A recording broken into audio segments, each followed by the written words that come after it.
Programang ito ay rated SPG. Striktong patnubay at gabay ng magulang ang kailangan. Maaaring may masiselang tema, lengguwahe, karahasan, sexual, horror o droga na hindi angkop sa mga bata.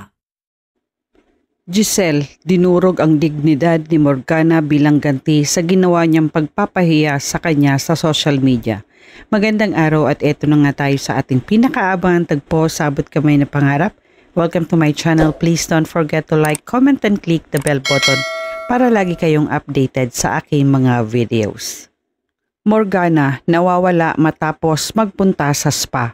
Hindi na nga nakaligtas si Morgana sa ginawang pagpapanggap ni Giselle bilang isang board members at niregaluhan niya si Morgana ng isang luxurious spa package nang sa ganon ay maisagawa niya ang kanyang binabalak na paghihigante.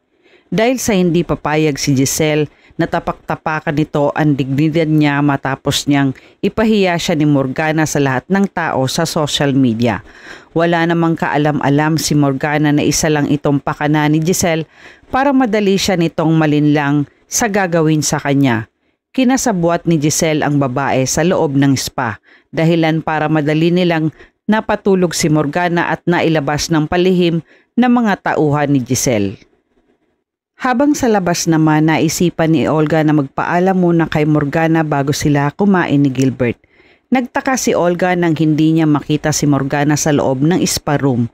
Bagkos ay nakita niyang naiwan ni Morgana ang mamahalin nitong porselas at napag-alaman niya na nagpa-facial si Morgana ayon sa babaeng nakausap niya.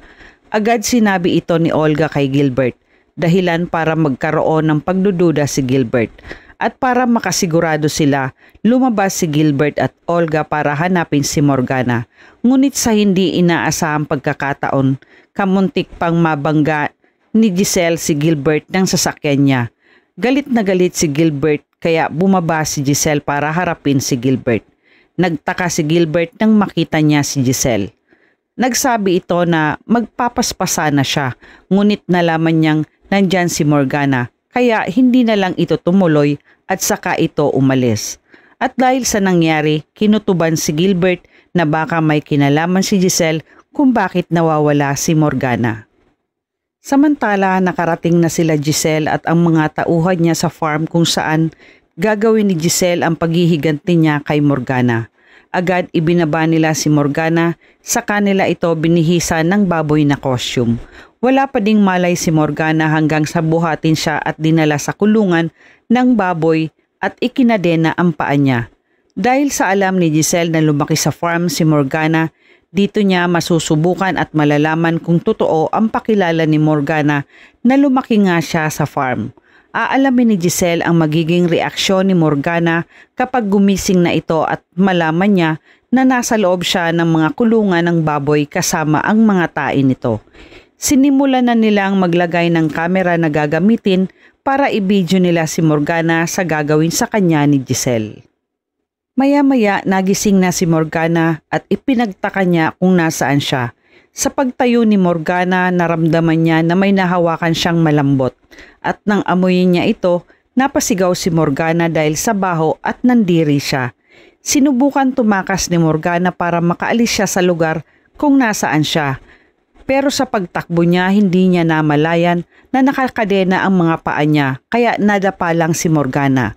Maiyak-iyak si Morgana kung ano ang nangyayari sa kanya at kung nasaan siya. Maya-maya may nakita siyang dalawang tao sa harapan niya na nakatakip ang mga mukha nito.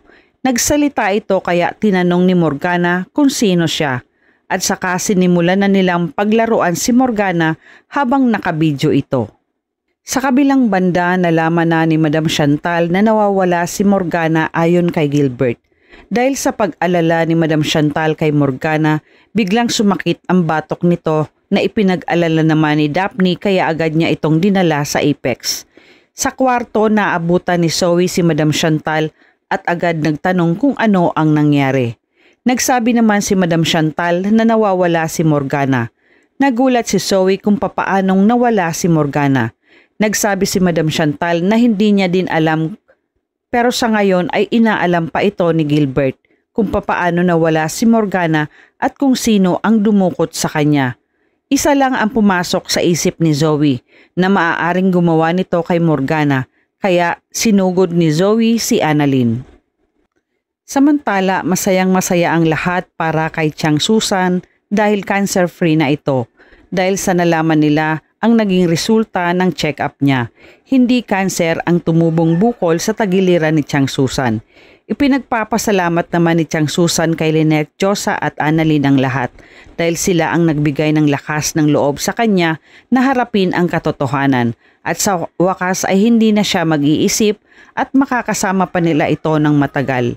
Habang masaya silang nag-uusap-usap, biglang dumating si Zoe at galit na tinanong si Annalyn kung saan nila tinago ang tita Morgana niya dahil nawawala ito. Nagulat si Annalyn kaya itinanggi niya ang bintang ni Zoe dahil wala silang alam kung nasaan si Morgana.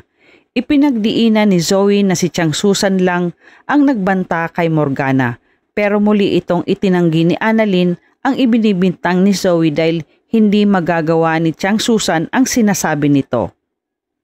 Hindi naniniwala si Zoe kay Annalyn kaya galit nitong sinugod si Chang Susan, pero mabilis na itulak ni Annalyn si Zoe na kamuntik nitong ikatumba. Dumating si Madam Chantal na agad umawat dahil nakita niyang pinagtutulungan nila si Zoe. Galit na kinuha ni Madam Chantal ang hawak na ihi ng nurse, sa kanya ito ibinuhos kay Annalyn. Nagalit naman si Josa kaya binuhusan niya din ng ihi si Zoe. Sumigaw si Chang Susan na hayop ka talaga. Sumagot si Madam Chantal na hayop talaga ako, lalong-lalo na kapag hindi nyo inilabas ang anak ko. Sa inis ni Chang Susan kay Madam Chantal, kinuha nito ang mga maduduming bedsheet na may suka na dala-dala ni Nurse Karen, sa kanila ito itinaklob kay Madam Chantal. At habang nagkakagulo sila, dumating si Doc Ray at Doc Ken para awatin nila ang magkabilang kampo. Ayaw tumigil ni Zoe sa bintang nila kay Annalyn na sila ang dahilan kung bakit nawawala si Morgana. Mariin naman itinanggi ni Annalyn ang bintang ni Zoe kaya sinagot niya ito na, bakit? May ebidensya ba kayo? Hindi nakaimik si Zoe dahilan para mapahiya siya kay Annalyn. Kaya wala silang nagawa kundi umalis ni Madam Chantal. Samantala, pagkatapos ng away, napansin ni Madam Chantal na ang pamilya ni Lynette at Annalyn ay palaban din sa lahat ng bagay. At isa pa sa naisip ni Madam Chantal na mukhang hindi nila talaga alam kung nasaan si Morgana. Kaya napatanong si Zoe kung nasaan ang mami niya. Hindi nila malaman kung nasaan si Morgana at kung ano ang nangyari sa kanya. Hanggang sa may ipinakita si Daphne sa dalawa ang kumakalat na video ni Morgana. Ikinagulat ito ni Madam Chantal at Zoe nang makita nila ang kalagayan ni Morgana na nasa loob ito ng kulungan kasama ang mga baboy. Samantala sa kantin naman nag-uusap-usap din ang kampo ni Lynette dahil napansin niya ang mukha ni Zoe kanina na sobrang nag-aalala ito at kumbinsido talaga siya na nawawala talaga si Morgana. Sumang-ayon naman si Josa sa sinabi ni Lynette.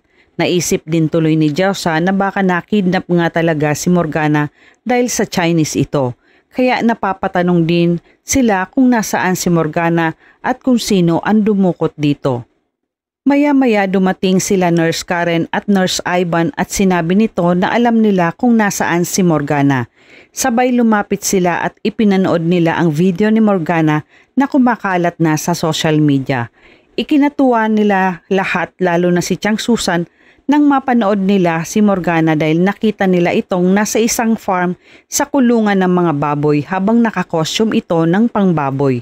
Naging katuwa-tuwa ang naging itsura ni Morgana sa ayos niya kaya pinagtawanan nila si Morgana habang si Annalyn napapaisip kung sino ang pwedeng gumawa nito kay Morgana. Malaman kaya nila Madam Chantal at Zoe kung sino ang nasa likod sa pagdukot at pagkawala ni Morgana? At yan ang ating pakaabangan dito lang sa Abot Kamay na Pangarap. Huwag bibitiw at huwag kalimutan mag-subscribe. Maraming salamat po and God bless.